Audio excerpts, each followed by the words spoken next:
Let's jump right into this explainer and uncover the invisible architecture of manipulation that's, quite frankly, completely transforming digital security today. The days of attackers just trying to brute force smash through your firewalls, yeah, those are pretty much over. Today, they're building an entirely new architecture of deception, and the target, well, it isn't your software anymore. It's you. Let's explore exactly how this works, and more importantly, how you can build an absolutely impenetrable defense against it. So think about this for a second. If you saw it with your own eyes, would you believe it? It's a question that challenges our most basic human instinct, right?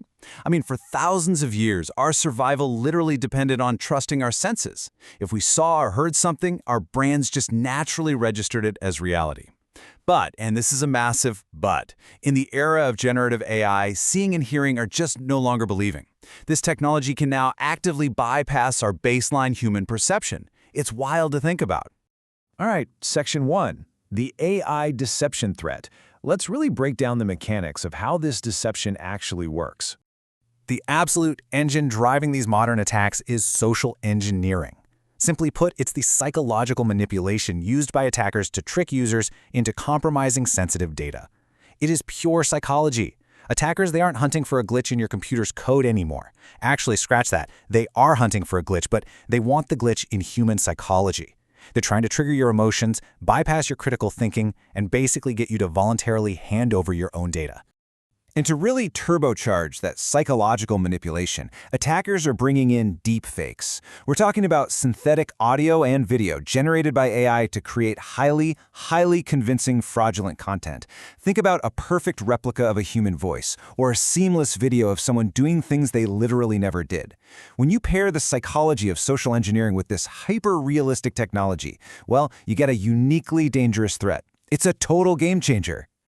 Moving right along to Section 2, Social Engineering Tactics Explained. There is just a terrifying difference between traditional attacks and modern ones, and this comparison hits the nail on the head.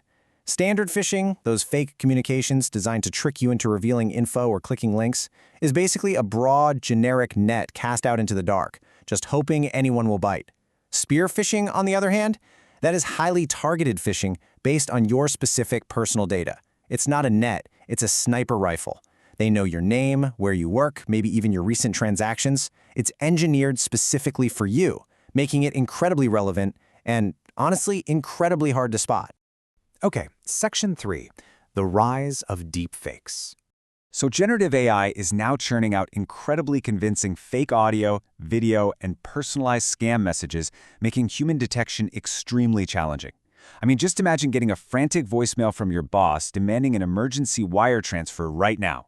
And it sounds exactly like them, down to their breathing, their cadence, the whole shebang. That immense power makes our traditional methods of authentication, like, just recognizing a friend's voice, almost entirely obsolete. The crucial point here is that these synthetic tools aren't just internet jokes or parlor tricks. As the sources outline, deepfakes are primarily utilized for two massive threats: highly realistic fraud campaigns designed to drain your accounts, and widespread disinformation campaigns meant to manipulate public perception. So it's really a dual-pronged attack on your personal security and our shared reality. Pretty intense, right? But don't worry, we're getting to the good part. Section 4, your step-by-step defense. Your absolute greatest weapon here is what I like to call the pause process. It trains you to process information in the exact opposite way the attacker wants you to. Step 1.